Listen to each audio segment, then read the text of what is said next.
Hi. So I guess we can get started as people start to filter in. Once again, this is a meeting for the NTKN 508 Accessibility Community of Practice. My name's Mary Moulton. I'm a digital librarian at the National Transportation Library. And I do want all of you to know that the meeting is being recorded. You can see our past meetings in the LibGuide for the NTKN Communities of Practice. We have a tab in that guide that's just for the 508 community.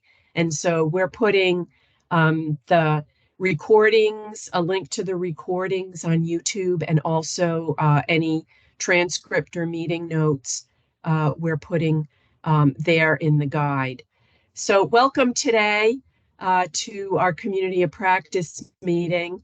And I'm really happy to see that Michael is here. Michael, I have a couple of things I want to talk about before I turn things over to you. Sure. The first thing that I want to talk about, if some of you are not familiar with this, we have at the National Transportation Library, with help from many of you, several years ago, authored this accessibility guide to 508 accessible digital publications. And I've been keeping it up to date. However, we've had some really, truly epic conversations over this past year regarding alt text and captioning images and figures and tables and such. And we have a lot of really good resources. I would like to make a tab in this guide that documents some of those really great resources that we shared with each other during this past year. And I've got a short list. I'm sure some of you also have some things that can be added. So what my ask is today, if I could have one or two volunteers to help me look through this and just to review and go over this with me, I would really appreciate it. And you can just email me directly and I'll get in touch with you and set something up. I'm thinking an hour to 2 hours of your time would be sufficient so that we could sit down together and I can just start mocking up the page as we go. I don't think this is really difficult. And like I said, I've got a short list of resources to start with. So I want to make sure that we capture some of this. I know we captured it in the meeting recordings and in the notes and transcripts, but it's something that we really want to share with everyone. The other thing I said that I would follow up on from the last meeting was potential speakers or folks that we could invite to the meeting. I had previously had a really good relationship with our DOT 508 coordinator. We no longer have a 508 coordinator. That position is empty. So I'm hoping that that gets filled soon because it really is a very important resource for me, for everyone who works with DOT publications. In the meantime, though, we've had some interaction in the past month with folks from the U.S. Access Board. And the person that I usually work with, his name is Tim Cragen, and he's spoken to us a couple of times. He wrote the text for the ICT refresh that we base, NTL bases our 508 accessibility policy on the ICT refresh. Now, Enid White also had some back and forth with a different person from the Access Board in the past month. And I thought maybe between these two contacts, we might be able to get someone who wants to come to the meeting. It'll have to be someone outside of DOT because we're not really staffed appropriately at this time. The other thing that I wanted to talk about, we were talking about screen readers in the last meeting, and I had some documents that I needed to check for their readability. And I can't do this on my work computer. Someone from our IT organization will have to install this on my DOT computer. But I did install this NV Access on my home computer. And NV stands for non-visual access. And it's a free screen reader. And it's really good. And I can't demo it because I don't have it on my work computer, but it's very easy to install, and you use a combination of keystrokes to enable or disable it or to navigate through the screen, and it's very straightforward. If you haven't tried something like this, I highly recommend it to play with this and see what it's like to use a screen reader. I'm really impressed with this particular tool. I know that there are screen readers embedded in some of the other technologies that we use, but my sense is that this NV Access is very popular, and it's well supported throughout the low vision and the blind community. So just something to think about and maybe to check out. So those are the announcements that I have today. And if anybody, again, wants to get in touch with me and help with a refresh of the accessibility guide, and I'm asking for you to volunteer 1 to 2 hours of your time, just email me directly and I'll set up a Teams meeting so we can get through that really quickly. So with that, I'm delighted to see everyone today for our last meeting of the year. And with that, I'm going to turn the platform over to Michael. Thank you, Mary. That's fantastic. I think you can count me in on that for helping with the LibGuide. I'll send you an email follow-up, but that sounds like a fun project. So I'd be happy to help with that. And this actually dovetails quite well with some of the items we were going to cover today.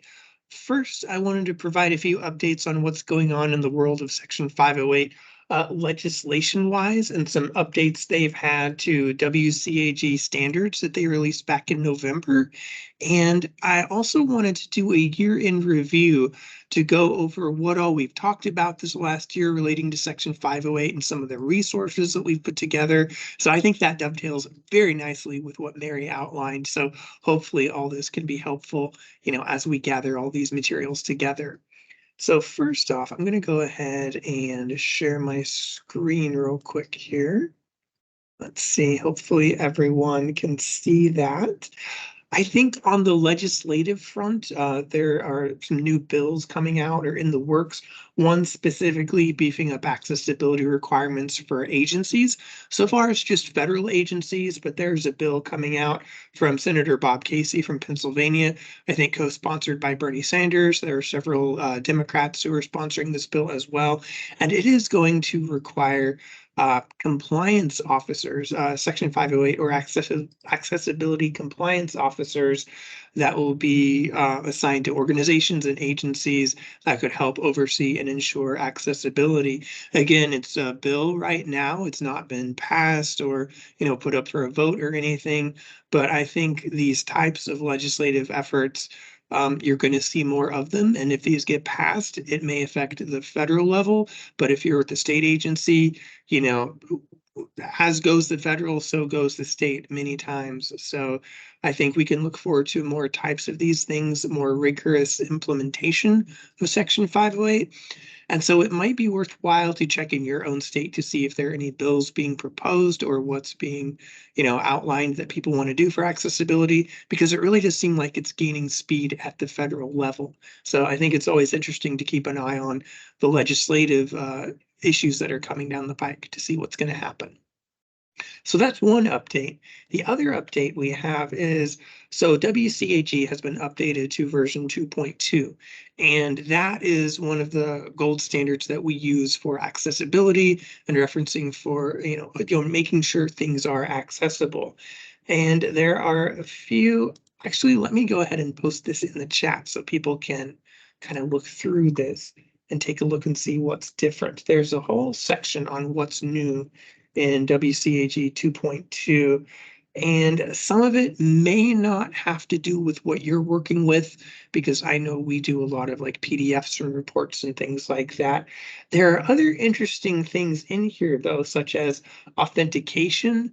I think we've all had those authentication tests where you have to identify, well, all of these are traffic lights, or pick out all the vehicles. They mentioned that anything to do with cognitive tests may be not the best practice. They actually recommended having a password manager instead, who can input passwords for you if there are any individuals who have certain cognitive difficulties. So things like that, things that we may take for granted or that have been there for so long, they may be changing based on these new standards that have come out.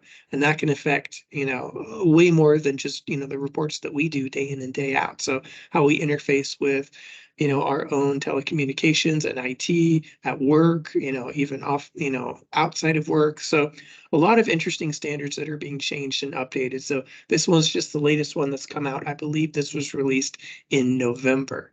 So if anyone has more information on that, or they'd like to uh, talk about that, I think we can have a good discussion on that. If not, we can transition. But those were just a few quick updates I wanted to share. Let's see. All right. And so now for the next part, I wanted to do a sort of year in review over everything that we have talked about in the last year with Section 508 Community of Practice. So I put together a little PowerPoint that kind of summarizes everything we've gone over, and there are links to almost everything that we've talked about. If there's a document someone has shared, if there's a best practice we've talked about, then there should be links in this PowerPoint to those items. And I think I can work with Mary and we can have this PowerPoint posted on our LibGuide as well. So this first slide, you can see a link to the General Section 508 Community of Practice LibGuide.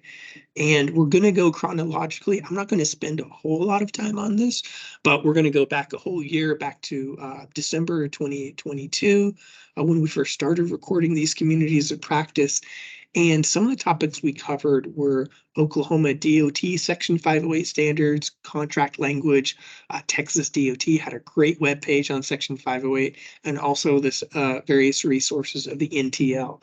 And so again, all of these links are clickable. You can interact with them. So if we go ahead and click on the Texas DOT webpage, it's going to bring up the webpage that Texas DOT showcased about their Section 508. If we click on Oklahoma DOT, likewise, it's going to bring up our section on 508 accessibility and some other resources that we have on our page. So a lot of good links that we had sent out this first meeting that we recorded. A lot of good stuff and information to be had. Our next meeting that we had in February, we were getting more into specifics and technical things like alt text and maybe some tools that could help us with PDF remediation.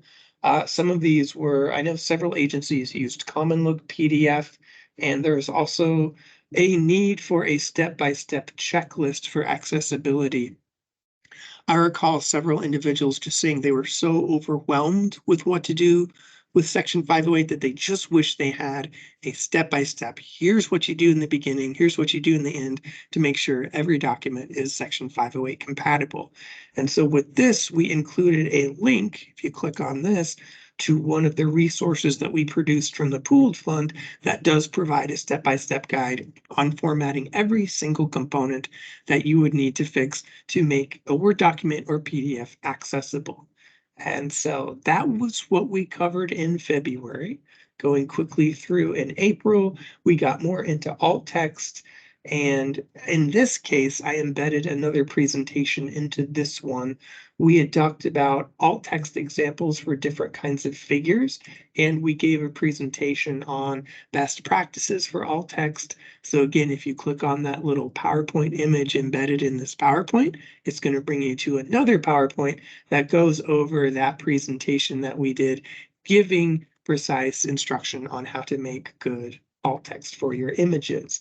Other resources we talked about was Social Security Administration had a great section on alt tax, FHWA guidelines, and the like. So again, not to belabor the point, but we had a lot of good discussions in April. Moving on to June, I think Mary attended the RXIV Accessibility Forum, which was fantastic in giving a lot of information on accessibility. Again, you can click on that link. It's going to take you to all the recordings from that forum for accessibility that you can watch. And we also looked at commercial tools as well as free tools that you can use for PDF remediation. And lastly, we looked at specific issues like table irregularity. I think that was one of the questions that was brought up uh, during that specific meeting. So if you click on that, it's going to take you to a page that talks about table irregularity and how to fix that. So where there are instances where there are issues, I think we put together some resources that we can help address that. Moving on very quickly into August, we talked about AI. I think AI was really gaining steam this year. It's in the news, ChatGPT, everything to do with AI. And well, how does that impact accessibility? We talked about different tools that federal agencies used, implementing AI into making things accessible or detecting if something is not accessible. And we also talked about the different programs that you could use, from Common Look AI to accessibility testing to auto-generating captions. You can see all of that in these sections here. And also we talked about merged cells in tables. That was one of the user questions that we received. And if you click on this link, it's going to take you to a presentation that we did about accessible tables, talking about standards, terminology. And if you move along, it's going to get to merged tables. Let's see. Yes, tables do not have merged cells. So it's going to show you how to fix those tables and give you examples of correct tables, incorrect tables, anything you'd want to know about merged tables.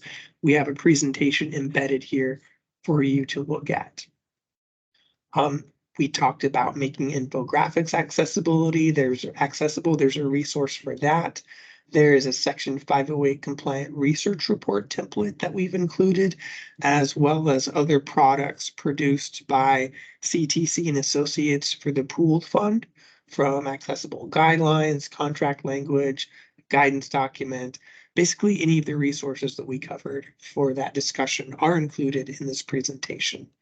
And so the penultimate one, the one we have before this one, back in October, we talked about Unicode and numeric keypads to create more accessible equations. There's a PDF document you can click on that should take you to that. And of course, it's loading my PDF, so we won't dwell too much on that one. But there is a PDF that's embedded in here that you can take a look at to look at that document that we reviewed for making accessible equations. There's MathCast equation creator that we used that helps transcribe and insert equations as an image rather than inserting it as just an equation into the document. And we also workshop member documents and problems during October.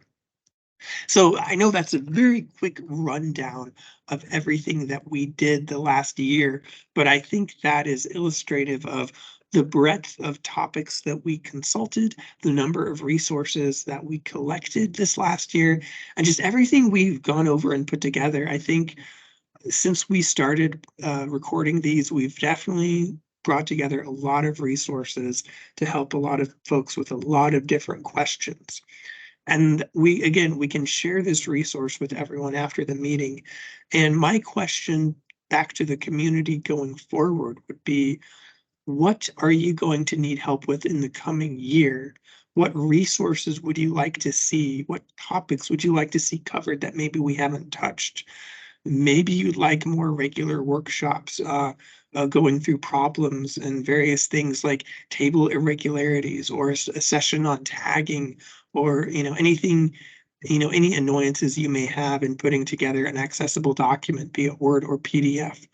or maybe you'd like more presentations from guest speakers, or anything and everything. I think the gist of this presentation was just to recap what we've done and hopefully generate some ideas of things that you would like to see in the next year as we continue this community of practice. So I just like to throw it out to everyone. What's a pain point you're having? What would you like to see in the future? Has any of this been helpful? Has it not? What would you like to see the focus on, in the coming months? So please, the floor is open to anyone who would like to comment on any of this or recommend anything that they'd like to see covered next year.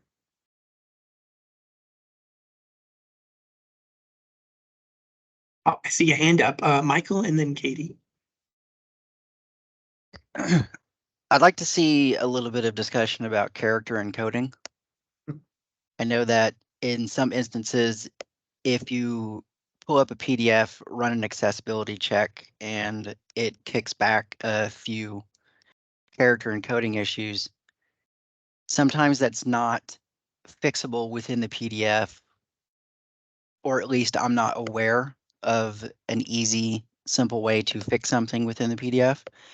And I'd like to see us maybe look at that for a little bit. Thanks. Perfect. Thank you, Michael.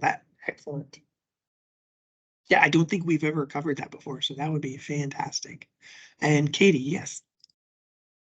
So as much as I have been here, our focus has primarily been on documents. And I was able to invite a friend who unfortunately couldn't join us today due to computer problems, but her focus is remediating websites.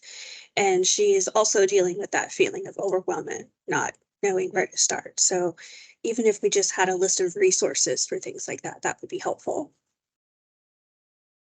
Katie, that's such a great idea. And that really, Michael mentioned about the new WCAG recommendations, and a lot of that has to do with web pages. I'm right there with you. I think we could all use a refresh on web accessibility, because we're all doing that as well. I have an issue that I want to talk about, and I think it's not an issue that's going to go away. So I think we're going to be talking about it next year. We recently had a small batch of reports submitted from a state agency that were not 508 accessible. And the reason why they were not 508 accessible is because a watermark was made as part of the document, not as a separate watermark or a separate image. And so we couldn't remediate the document, and the document was not really legible or clear enough for a person with low vision to read it online. You would be able to print it, but not to read it online. And people do read documents online, especially if they're using a screen reader. In which case the watermark would not be an issue. However, the watermark in this case was the disclaimer.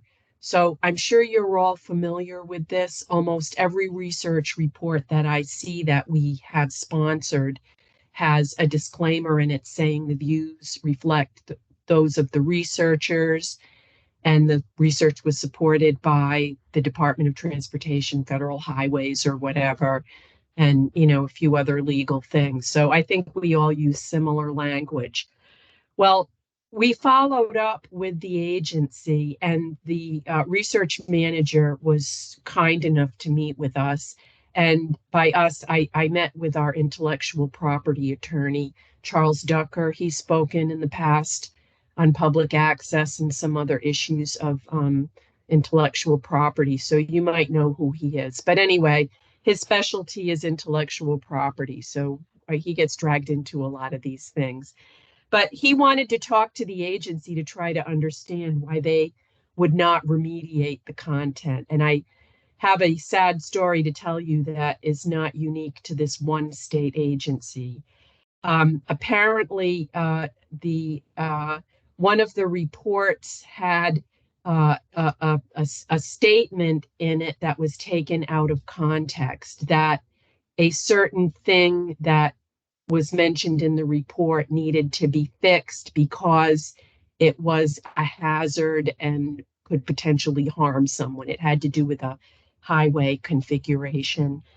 So someone who wasn't supposed to be in this area driving a vehicle was injured and then hired a lawyer and sued the state because they snipped that text out of the report.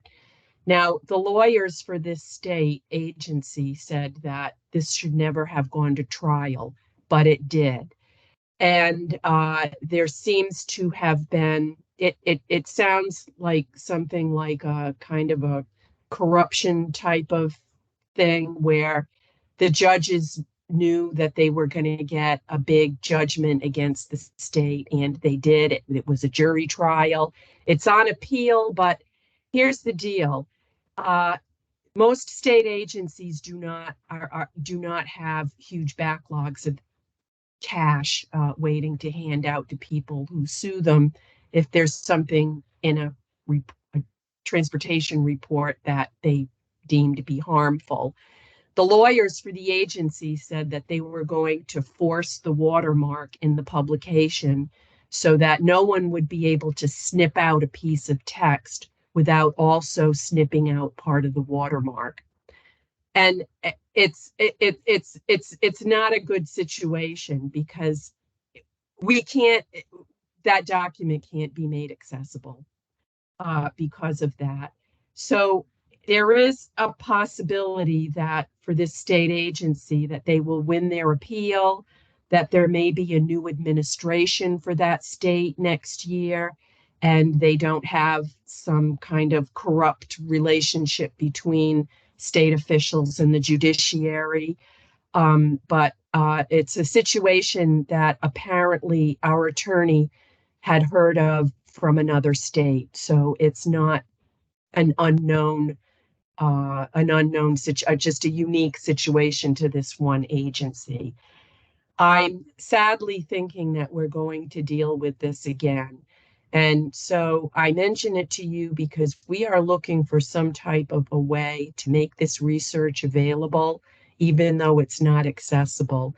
And I don't really have a solution yet. Certainly, we can link to reports that are hosted on another agency's website, but they're still not accessible. So that's a huge problem.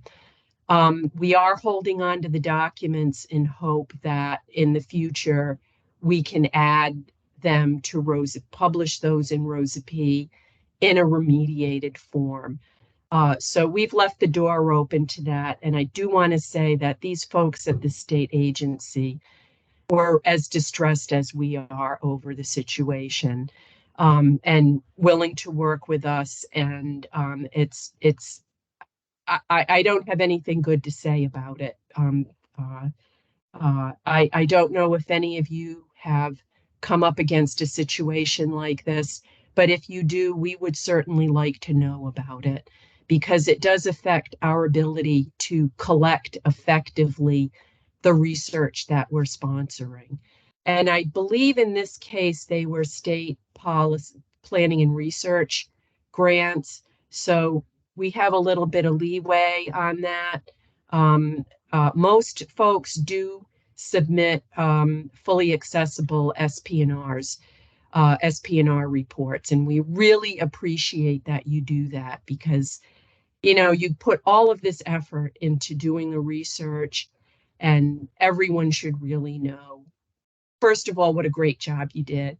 We want you to get credit. And secondly, we want to be able to access that research in the future because, you know, the first thing you do when you start something new is you see what other people did and how it turned out. You know, you do a literature review. So we're still looking for a solution to this. And like I said, if any of you are aware of a similar situation, if you could just let us know for our awareness. And, you know, I don't want to come down hard on any of these folks because we're all doing the best that we can with what we have to work with. And sometimes it's pretty tough. That's all I wanted to say about that. And just that this is something that I think that we're going to be talking about some more in the next year.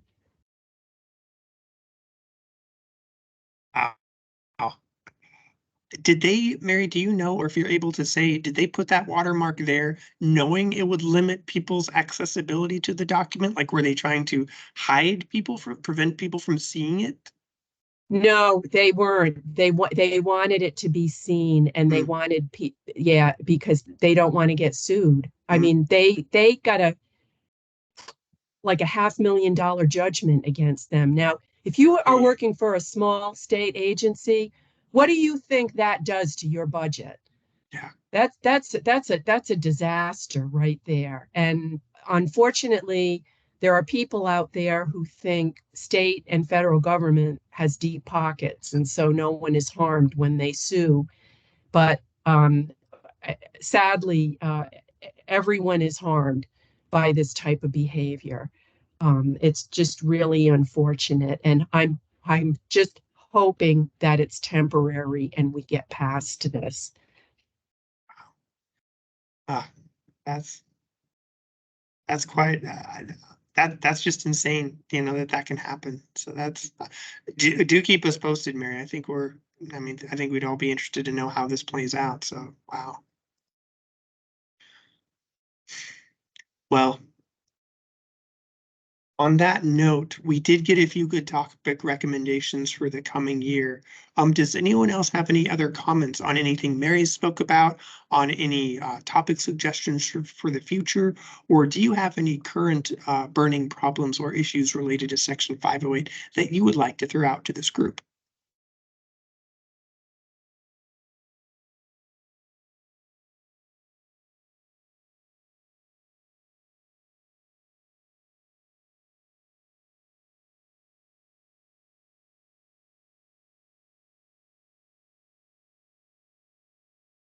And if not, or just any issue that's been, you know, what's been your favorite Section 508 thing you've had to deal with this year, or maybe least favorite, or anything at all?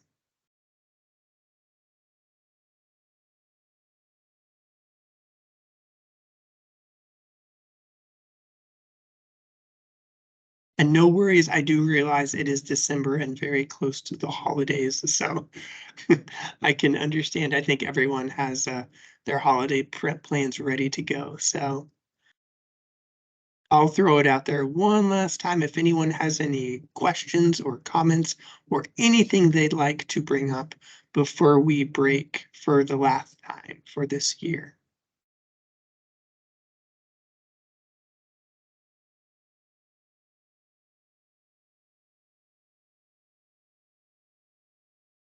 All right, hearing nothing, I think next time we meet, we'll have a robust discussion on any one of the topics that people have brought up. I want to extend my hearty thanks to everyone who's joined us over the last year in these communities of practice meeting. I think we're only going to grow and get better as we get more topics and more discussions in our archive.